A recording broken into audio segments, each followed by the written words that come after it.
it's Rob Jackson with Fandroid.com. I'm here with the Fujitsu Aero U or Ultra Slim. It's only 6.7 millimeters thick. Better yet, it's waterproof. I'll prove that to you in a minute. It's also got Gorilla Glass, which is super strong. I'll show you all about that in a minute. But for now, let's take a quick tour of the phone. It is running Android 2.3. It's got a 4-inch screen, 800 by 480 pixel resolution. It says there's no front-facing camera, but it looks like there's a light sensor and possibly a camera there. We went into the camera app and actually couldn't find a way to turn the camera around. It does, though, have a 5 megapixel camera on the rear.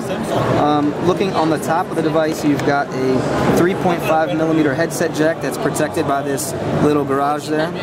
On the right-hand side, you've got another garage that protects the micro USB port. And on the bottom of the phone, there's nothing but a little finger slot to pull off the battery. On the left, we've got the power button and the volume rocker. And that's it. It's super slim if you can't see by looking at it, and it's also super, super light.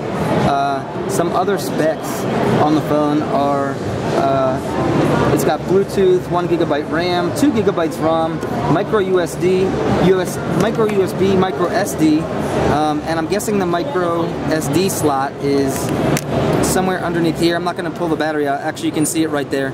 So you've got to pull the battery out in order to get the micro SD card in. It doesn't have hardly any onboard memory, and that's part of the reason they can make it so thin. So you're going to want to get a micro SD card with this. This isn't available in the US yet. We're hoping it'll come because this is a pretty rocking phone. Also, they had to conserve space on the battery. It's only a 1400 milliamp battery. So the really exciting and fun thing about this, though, is the demonstrations they're doing about the Gorilla Glass. So you can see this ball repeatedly dropping all day directly on the screen, which can't be good for it, except the Gorilla Glass is scratch resistant and just damage resistant. You can leave it in your pocket with your keys. It won't scratch. And as it's going up the little escalator, you'll see the ball fall directly on the screen. If we wait long enough, and there it goes.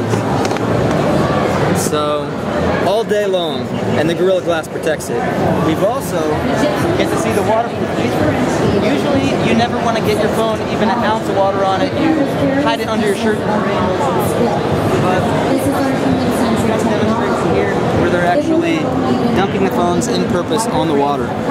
So this isn't actually the same phone, but all of Fujitsu's phones are waterproof that they're showing today, and they've got a bunch of Android ones. They've got some Windows Phone ones, and you can see, just put it directly in the water, which is pretty brutal. I mean, why would you ever want to do this? But it's waterproof, which is great. They should make every phone waterproof, if you ask me, because it's caused way too many damaged, broken phones. You pull it out,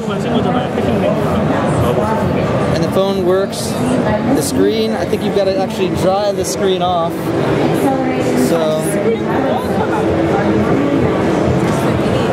dry the screen off, and now it works.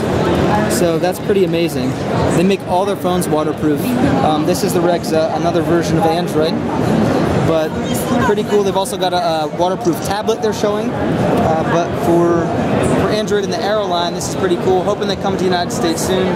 And yeah, the Fujitsu Aero waterproof phones at CES 2012.